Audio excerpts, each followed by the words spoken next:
Hello friends, आज हम देखेंगे कक्षा 9 का विज्ञान। देखिए, इसमें पहला चैप्टर है हमारे आसपास का पदार्थ। इसे क्वेश्चन देखेंगे। प्रत्येक वस्तु जिस सामग्री से बने होते हैं कहलाते हैं। क्या कहलाते हैं? अणु कहलाते हैं। पदार्थ के कणों के बीच रिक्त स्थान होता है। पदार्थ के कणों के बीच क्या होता है? रिक्त स्थान होता है। निम्नलिखित में से कौन सा पदार्थ मूल अवस्था में नहीं है? ठोस, द्रव, गैस। ये क्या है? तीनों मूल अवस्था में, लेकिन जेल मूल अवस्था में नहीं है। निम्नलिखित में से कौन सा ठोस नहीं है? रबर ठोस है, स्पंज भी क्या है? ठोस है, पत्थर भी ठोस है, लेकिन दूध क्या है? ठोस नहीं है। किस अवस्था में कणों के बीच दूरी कम होती है? ठोस में, द्रव में, गैस में, इनमें से कोई नहीं थी। किस में होती है? द्रव में। उससे थोड़ा सा दूरी इसमें द्रव में ज़्यादा होती है। सबसे ज़्यादा दूरी होती है गैस में। किस अवस्था में कणों के बीच दूरी कम होती है? तो क्या होता है? ठोस में। किस अवस्था में कणों के बीच की दूरी सबसे अधिकतम होती है? तो किस में होती है? गैस में। सबसे कम होती है ठोस में। किस अवस्था में कणों के बीच आकर्षण बल सबसे अधिक होता है? तो ठोस में आकर्षण बल सबसे अधिक होता है, क्योंकि इसके अणु क्या होते हैं? पास पास होते हैं। और गैस में सबसे क्या होता है? दूर दूर होता है। तो क्या होता है? सबसे कम होता है गैस में। ये देखिए, किस अवस्था में कणों के बीच आकर्षण बल सबसे कम होता है? तो किस में होता है? गैस में कम होता है। नेक्स्ट है, पदार्थ के कणों के बीच एक बल लगता है, वह बल है। वह बल क्या है? पदार्थ के कणों के बीच बल लगता है, वह बल है आकर्षण बल। नेक्स्ट है, पदार्थ की किस अवस्था में बहाव का गुण होता है? तो क्या होता है? गैस, द्रव और गैस दोनों में क्या होता है? बहाव का गुण होता है। ठोस में बहाव का गुण नहीं होता है। तो क्या होगा? 2 और 3 होगा। नेक्स्ट देखिए, पदार्थ की किस अवस्था में संपीड़ितता का गुण सर्वाधिक होता है? संपीड़ितता होता है मतलब उसको दबाया जा सकता है। तो आप देखते हैं आपने घरों में cylinder, LPG, liquid petroleum gas, उसमें क्या होता है? ये गैस में क्या होता है? दबाव सबसे, इसको दबा कर कंप्रेस्ड करके क्या होता है? उसको ज़्यादा से ज़्यादा उसमें भरा जाता है। तो क्या होता है? गैस में सबसे ज़्यादा दबाव अधिक होता है। देखिए, निम्नलिखित में से पदार्थ की किस अवस्था में गलनांक सबसे अधिक होता है? सबसे अधिक गलनांक होता है किसका? ठोस का होता है। कि दबाव बढ़ने से पदार्थ के कणों को दबाव बढ़ाने से, और क्या करें? दबाव बढ़ाने से तो कणों क्या करें? नज़दीक लाया जा सकता है, दूर ले जाया जा सकता है। कोई परिवर्तन नहीं होगा? नहीं, परिवर्तन तो होगा। अब दबाव जब बढ़ाएंगे तो कण क्या करेंगे? क्या करेंगे? पास पास आएंगे, न कि दूर जाएंगे, इसलिए नज़दीक लाया जा सकता है।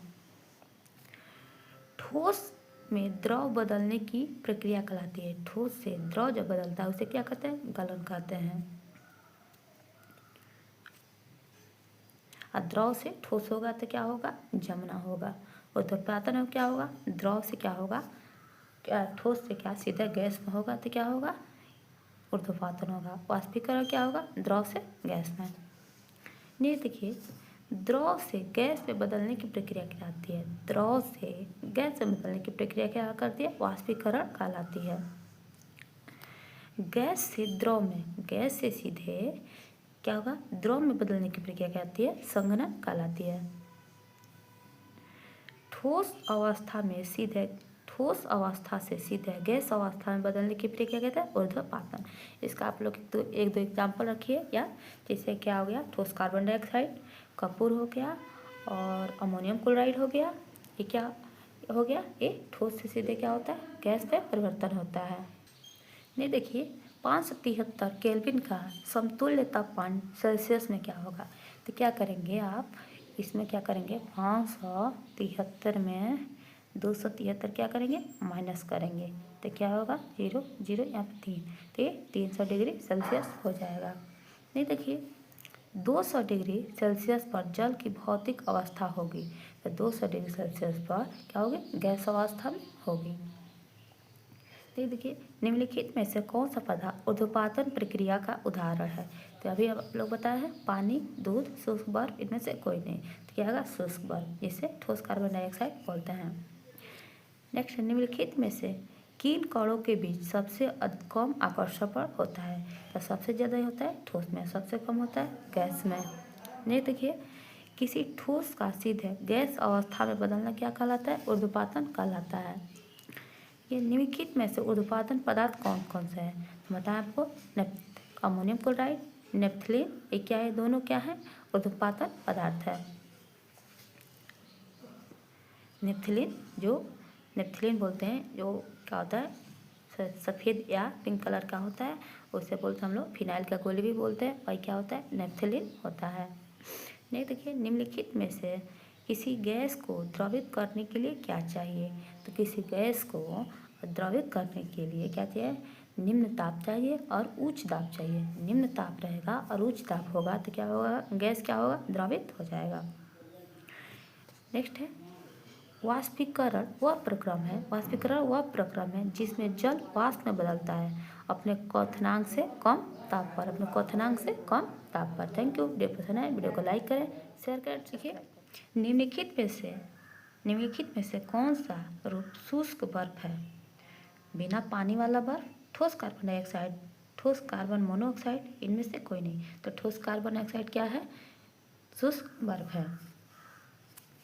निम्नलिखित में से तापमान का एसआई मात्रक क्या होता है, तो तापमान का एसआई मात्रक क्या होता है, केल्विन होता है। क्या होता है, केल्विन होता है। दाब का मात्रक क्या होता है, पास्कल होता है। किसी ठोस पदार्थ के द्रव में परिवर्तित हुए बिना सीधे गैसीय अवस्था में परिवर्तित हो जाने की प्रक्रिया निम्नलिखित में से क्या कहलाती है, तो क्या कहते हैं, ऊर्ध्वपातन कहलाती है। क्या क्या याद करेंगे इसमें, ठोस कार्बन डाइऑक्साइड और अमोनियम क्लोराइड, नेप्थलीन और कपूर, ये क्या है, ऊर्ध्वपातन का एग्जाम्पल है। निम्नलिखित में से किन कणों के मध्य सबसे कम स्थान होता है, तो सबसे कम स्थान होता है, मतलब इसका दूरी क्या हो जाएगा, एक कम होगा। तो ठोस में क्या होगा, सबसे कम होगा, और गैस से सबसे क्या होगा, ज़्यादा होगा। गैस कण दूर दूर रहते हैं। नहीं, देखिए क्वेश्चन देखिए पहले, वाष्पीकरण के संदर्भ में निम्नलिखित कथनों पर विचार करें। देखिए, यह एक सतही परिघटना है, ये क्या है, बिल्कुल सही है। इसकी दर तापमान, अतः और वायु की गति पर निर्भर करती है, बिल्कुल करती है। वायु तेज होगा तो क्या वाष्पीकरण दर क्या होगा, तेज होगा। इसमें ठंडक उत्पन्न होता है, बिल्कुल। जब आप लोग पसीना होता है, पंखा के पास जाते हैं तो आपको क्या ठंडक महसूस होता है, ये भी क्या सही है। उपरोक्त कथनों में से कौन सा कथन सही है, तो क्या होगा, ये तीनों कथन सही है, 1 2 3 तीनों सही है। निम्नलिखित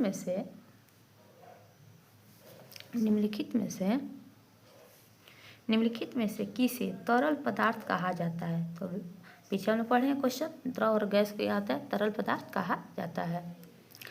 नेक्स्ट है, निम्नलिखित में से किसे बहुत अधिक संपीड़ित किया जा सकता है, तो यह गैस को ज़्यादा संपीड़ित किया जा सकता है। निम्नलिखित में से बर्फ का गलनांक 0 डिग्री पर लिया गया है, तो किस में लिया गया है, सेल्सियस पैमाने पर लिया गया है। निम्नलिखित में से किसका आकार और आयतन निश्चित नहीं होता, यहाँ पर आप लोग ध्यान रखिएगा, नहीं होता। तो ठोस का आकार आयतन निश्चित होता है, लेकिन गैस का आकार और आयतन निश्चित नहीं होता है। निम्नलिखित में से किसे रसोई घर में प्रयोग किया जाता है, तो एलपीजी को प्रयोग किया जाता है। LPG liquid petroleum gas. वाहनों में प्रयोग की जाने वाली गैस कौन सी है, जो भी वाहन होता है उसमें प्रयोग किया जाता है क्या, सीएनजी। कौन सा गैस प्रयोग किया जाता है, सीएनजी। बर्फ का गलनांक है, तो बर्फ का गलनांक है 273 केल्विन। नेक्स्ट है, गर्मियों में घड़े का जल निम्नलिखित प्रक्रमों में से किसके कारण ठंडा हो जाता है, तो वाष्पन के कारण क्या हो जाता है, ठंडा हो जाता है। निम्नलिखित में से किसको शुष्क बर्फ कहा जाता है, तो ठोस कार्बन डाइऑक्साइड को शुष्क बर्फ कहा जाता है। वीडियो पसंद है वीडियो को लाइक करें, शेयर करें, सब्सक्राइब करें।